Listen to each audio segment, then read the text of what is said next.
the law. Fighting in the nude. Drunk people pooping in the street. It's the whacked out news.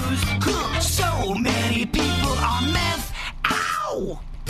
We were just talking a couple days ago about people that are born without empathy. It is a weird thing, but sadly it does happen, and you can even see it sometimes in younger kids. And I don't know if you ever establish that. If you just can't relate to other people and feel their pain, maybe that's just something you can't get to that speed. And I got to tell you, this Bryan Kohberger, watching him in court yesterday, this is a guy that is completely devoid of any empathy. You looked at his stone cold face as he was looking. It was like he was reading a menu at McDonald's. Yeah, he is horrifying and disgusting, and I hope the worst things possible happen to him in prison. Well, the verdict was not a surprise because he was pleading guilty, but he did have to face off against the families, and here's what the judge said. I sentenced the defendant to a fixed term of life imprisonment without the possibility of parole, a fine of $50,000, and a civil penalty of $5,000 payable to the family of the victim. And he's a complete coward because he did that just so he wouldn't face the death penalty. There were some of the families that actually wanted it to be a trial so that he would have to answer some questions and they might get a little bit more out of it. And also so he might have to face the death penalty.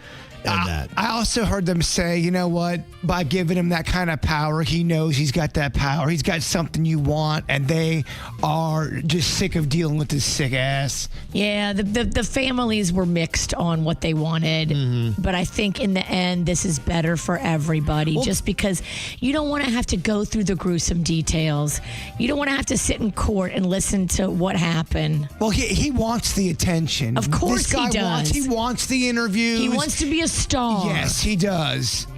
Now, many of the families during sentencing delivered their heartfelt statements. Many expressed their pain, some of them their anger, and you heard a lot of that on the news today. But my favorite line that I heard yesterday on social media, I didn't hear on the news. So you'll get it here on KBJ, though. I thought this was the best line.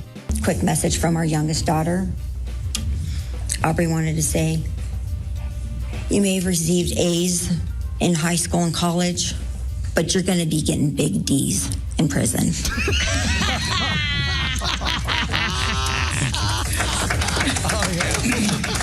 He's going to be headhunted in prison. He should be headhunted in prison. Yes. He will be a definite find for somebody. Yeah. I love it. I hope every day he's in prison, he fears for his life. I was kind of shocked to see some people giving the judge a hard time. Yeah, I am too. I think that's when the judge should flex his humanity. Yeah, I am too. I think that's when the judge should flex his humanity and show everybody in the gallery, the victims' families, that he's on their side. Yeah, I was just kind of shocked how many people gave him a hard time. Those people are stupid. Yeah. Well, there's a married couple from Connecticut, 42-year-old Trista Riley and 43-year-old Christopher Arnold, that were charged with felony counts after allegedly engaging in a lewd act in front of other passengers, including underage youths, all on a JetBlue flight from New York to Florida. They got their party going a little bit early. You know what weren't blue? Yeah. The couple was arrested upon landing in Sarasota and released on their own recognizance. Arnold has a prior conviction of drug possession and a recent arrest for assault and disorderly conduct. You can't get that spicy on a flight with kids all around. Like, dude, lady. They had priors? I'm shocked. And how much did they try to conceal what they were doing? I do have more questions. Oh, you know they were probably not doing the best job they could. Was there just like a blanket? Probably. Now, there was a man in Oregon who was wearing a Master Baiter shirt. It was B-A-I-T-E-R. Okay, it's a fishing shirt. Yeah, he got arrested, ironically, while illegally fishing at a lake. In his shirt. He was tugging it? No, he was fishing. Oh. He had on the shirt that said that. Yes. I got confused. Yes, I could see that. I thought he was masturbating. No, he was not. Lake, which is a worse offense. There was a deputy in Oklahoma that was arrested for DUI after he crashed his patrol vehicle into a street sign. Now, This is what I thought was kind of interesting was the statement that the sheriff had to make on this. His performance with us has been outstanding. He had a military career before that. He showed obvious signs of intoxication. He admittedly said that he had taken Ambien and had drank alcohol after that. But he was a standout employee. I'll tell you what, he's a good guy buying the beer tonight. This guy just got a DUI after crashing into a street sign, and it's kind of like, he's a really good dude, actually. He's great. He took an Ambien and then drank? Yeah. Ooh, that's not good. None of that story's good. No. I had a friend tell me yesterday that she likes to take an Ambien and then fly. I was like, oh my gosh, you're the person. You're the problem. You're all these stories that we hear about people that are losing their mind on planes because you took an Ambien and then you got on a plane and flew. Well, not everyone that takes Ambien turns into a maniac. It is a sleep drug. Now, I will say, I think Ambien is a drug you got to be careful on, and you could be a person on a plane, but not everyone is going to be seeing gremlins. If you wake up and you're still on that Ambien, I know because I've done this, you don't know what you did and you do whack stuff. Mm-hmm. You have no recollection of it. Okay. Panda, if you were listening right now, I would be horrified. I took an Ambien one time and I told Panda he looked like Zach Galifianakis. I have no recollection of this conversation. How do you like that compliment? He was not happy about it. He still brings it up. The pain is real. Well, if that's the worst you did. It's not. That's me just cleaning it up for the radio. Okay.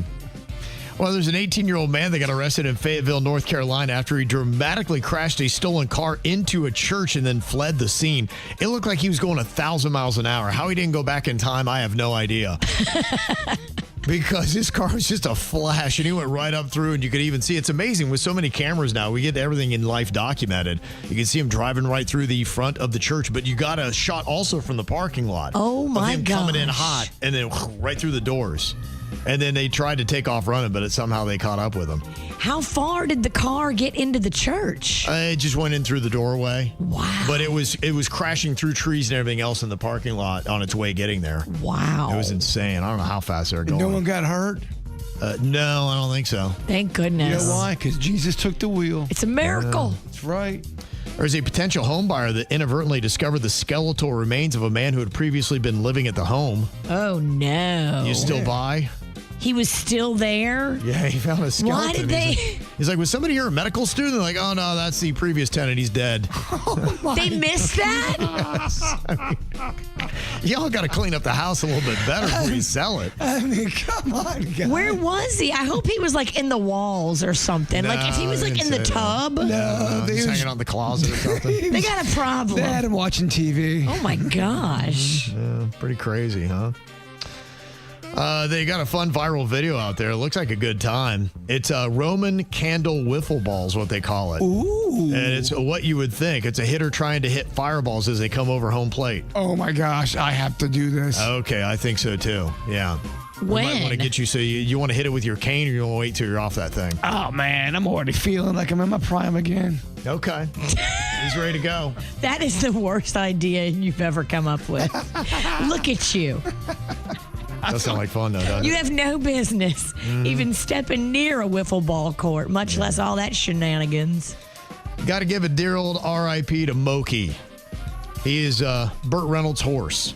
He was the Arabian horse that was bred just to be ridden by the great Burt Reynolds. Aww. Is it kind of like a Moki and the Bandit kind of a thing? I guess maybe that might be it. I don't know. Moki and the Bandit. That's very good. Cute. Yeah, he was originally named Mohawk. He was bred on Burt Reynolds' ranch in 1985 before finding a new home with the Erika Zama in Jupiter. So that's where he was and where he's been hanging out. They had some sweet photos of him. Looked like a sweet horse. She said he was very lovable and loved giving kisses and all that kind of stuff. Well, now he crossed that rainbow bridge. I wonder if Bert's riding him. Maybe. Wouldn't that be sweet? In the sky. Yeah. Bert's dressed like a Seminole. Oh, he's like That would be how it would play out. Yeah, he was a Seminole. And that's He the was. horse was kind of decorated. Just, you know, how like, have you ever seen the mascot for the Knowles? That's beautiful, Kevin. Yeah. I don't know. I see Burt Moore laying on that rug. Remember he did that magazine It cover? was pretty hot. Good. The horse was 40 years old. The average lifespan is 25 to 30 years, and they say that Moki was the equivalent of a 115-year-old human. Wow. In fact, I think he had gotten the Guinness World Record for the world's oldest living horse. So he was a well-loved and well-taken-care-of horse. So you think when Moki was 37, he goes, you know what? I'm still enjoying my life. I'm having a good time. I think so. I mean, I think he was kept in really pristine quarters, probably given the best food and care that money could buy. Mm-hmm. Yeah, absolutely. I wish I would be. I know. I'm Think about how long you could live if you were treated like Moki. I am so jealous of Moki. Well, maybe you could go take his stall. They'll brush you all day long. All you got to do is give kisses. You'd handle that? That'd be sweet.